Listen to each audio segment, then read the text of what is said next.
Você está no Café com Ferramentas.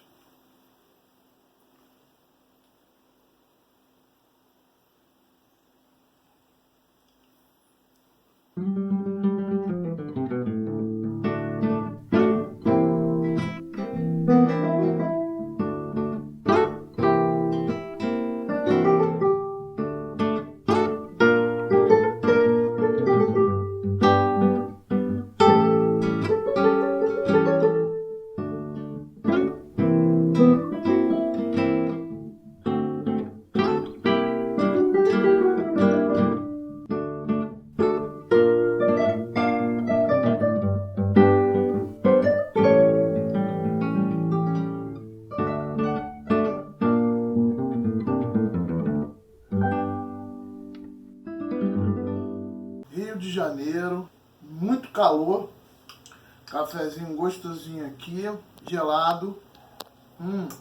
Hoje nós vamos falar sobre eletricidade nas ferramentas. Deixa eu terminar isso aqui, peraí. Já terminei. Olha só, gente, eu coloquei aqui na mesa uma série de ferramentas que são elétricas. Ou seja, existiu um determinado momento em que o uso do motor elétrico e das ferramentas elétricas acabou substituindo, em parte, as atividades de criação, manutenção, de uso de ferramentas e do próprio trabalho, né? Então, esse salto, né, a gente chama isso aí de um salto tecnológico, onde você passa do uso da força humana para a força motriz elétrica. Então, é muito importante a gente mostrar lá para você alguns conceitos básicos de eletricidade para que você possa, com esses conceitos, gerar critérios para avaliar a tua ferramenta elétrica. Então vamos lá. A primeira coisa que a gente tem que entender é a forma com que as grandezas elétricas se relacionam. Então a forma mais simples é através de uma expressão que tem o nome de lei de Ohm, mas isso não é o mais importante. O mais importante é você entender o que significa essas grandezas elétricas, que isso vai te ajudar a poder avaliar essas ferramentas. Então vamos lá. Quando você fala que vai ligar uma ferramenta em 127 volts, significa o quê? Significa que você precisa de uma diferença de potencial. Puxa vida, eu compliquei. Então, você precisa de algo que eu não vou chamar agora de diferença de potencial, mas você precisa de algo que seja capaz de mover a tua ferramenta. Ah, tá bom. Na verdade, você está precisando de energia. Então, o que você tem? Você tem a energia que chega até você através de um gerador. Esse gerador gera o quê? Esse gerador gera uma diferença de potencial. Então nós temos a diferença de potencial, que é o volt, né? Que tem a unidade volt, que é o que o gerador fornece. Então uma bateria, essa bateria quando está carregada, você lê aqui 20 volts. Significa o quê? Que ela te oferece uma diferença de potencial entre os polos de 20 volts. Um polo eu posso dizer que tem 0 volts e outro polo posso dizer que tem 20 volts. Essa diferença de potencial está aqui. O que o gerador vai procurar quando for ligado à máquina? Equilibrar os potenciais. Durante esse equilíbrio de potencial, surge a corrente elétrica, que é a unidade de ampere. Então, quando você vê lá que a tua bateria tem não sei quantos ampere-hora, esse ampere é a corrente elétrica, que pode ser da bateria ou pode ser lá da tua tomada da rede elétrica. Então, olha que interessante, você tem o potencial elétrico, você tem a corrente elétrica, e aí como que esse potencial busca o equilíbrio? Através da ligação na máquina. A máquina oferece uma resistência elétrica a esse equilíbrio. Então eu tenho basicamente aí três grandezas. Eu tenho a diferença de potencial, eu tenho a corrente elétrica e eu tenho a resistência elétrica. Quanto menor for a resistência, mais eu chego ao meu equilíbrio mais rapidamente. Ou seja, se eu tenho uma máquina que oferece uma baixa resistência elétrica, essa máquina faz com que o equilíbrio chegue mais rápido ao ponto. Vou dar uma pausa para a gente fazer um experimento. Gente, vamos lá. Às vezes a gente fala demais e mostra pouco. Isso não é bom.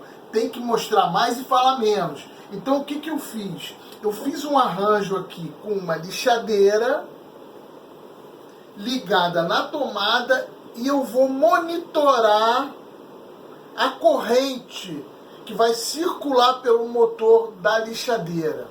E aí eu vou executar um trabalho e vou ver o que acontece com essa corrente. Então a gente falou de diferença de potencial. Quem é? É o gerador lá que está jogando tensão aqui na tomada. Resistência elétrica é a resistência da máquina, do motor lá da máquina.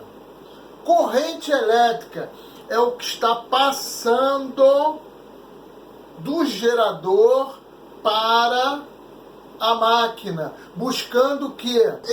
Equivalência no potencial, ou seja, buscando a equivalência, equipotencial.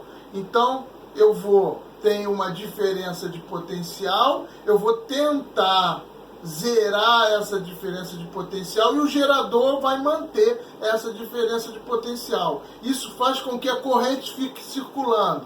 Então, vamos lá. Corrente elétrica, resistência elétrica e diferença de potencial.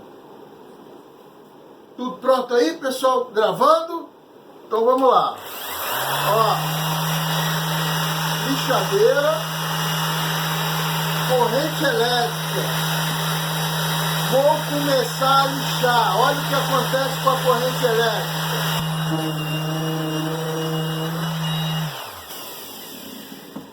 Olha que coisa interessante.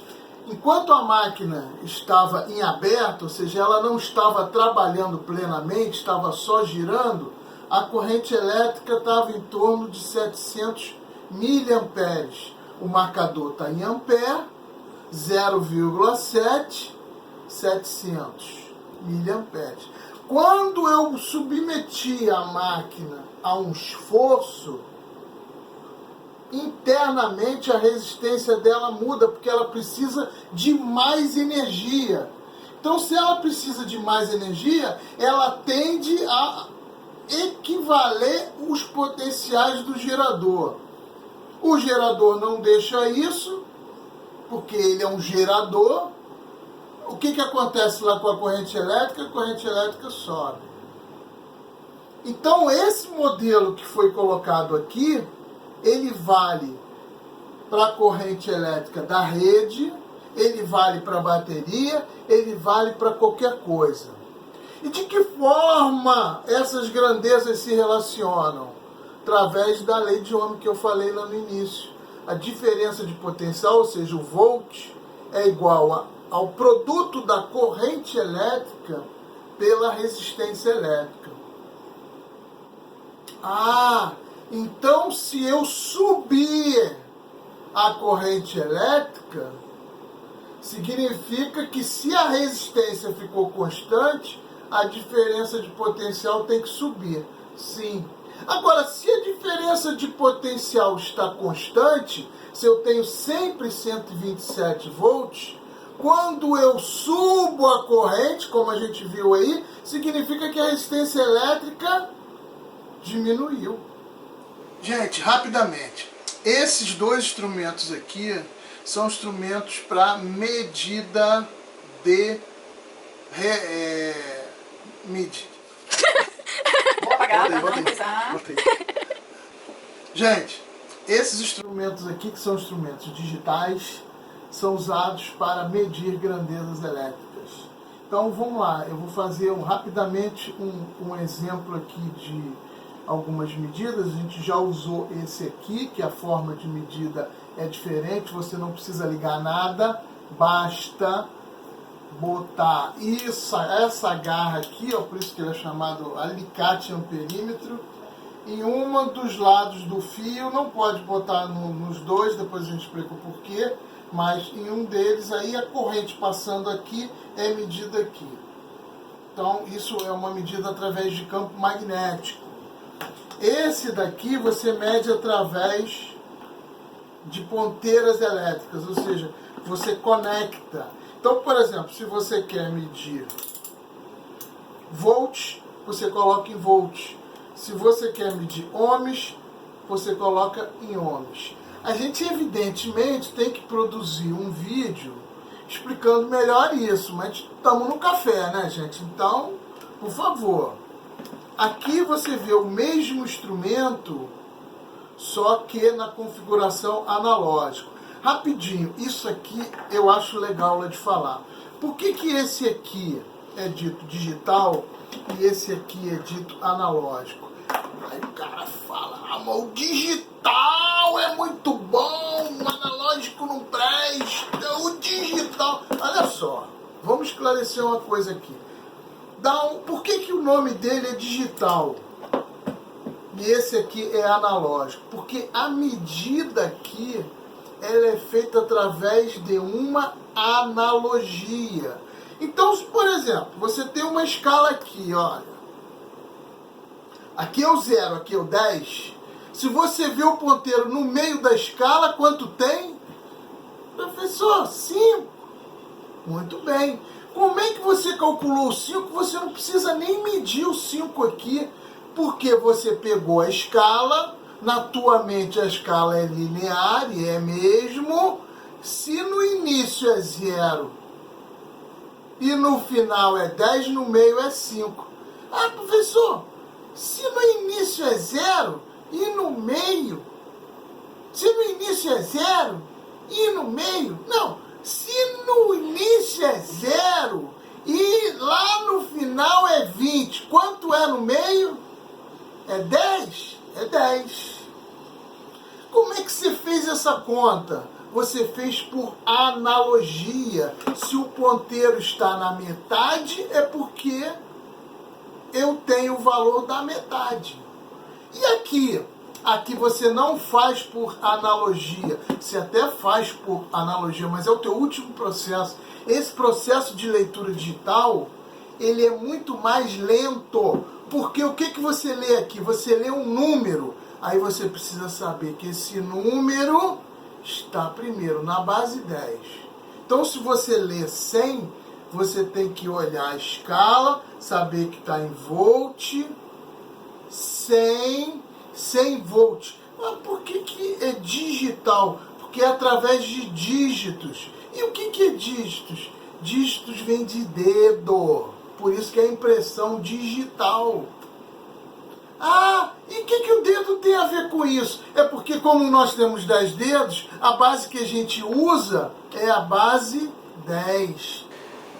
Professor, então isso significa que o digital é melhor? Não.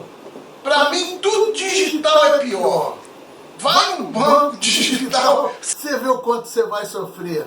Era muito melhor no tempo que você ia lá, sentava, tomava um café lá com o gerente, ele te vendia um seguro, e era uma maravilha. Depois que inventaram esse negócio digital, tô brincando, é evidente que tem coisas boas em tudo e tem coisas ruins.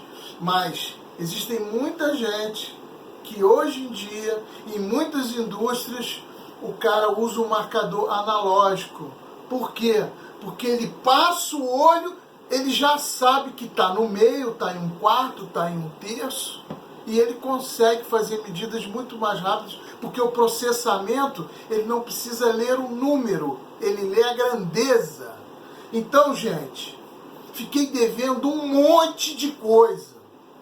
Fiquei devendo falar de potência, fiquei devendo falar de rendimento, fiquei devendo mostrar melhor os instrumentos, mas não dá. É só um café. Senão, o que acontece? Vocês vão embora e esquecem de dar o clique lá. E para ajudar a gente, tem que dar aqueles cliquinhos digitais lá, né? Clique digital é clique com o dedo, por isso que é digital.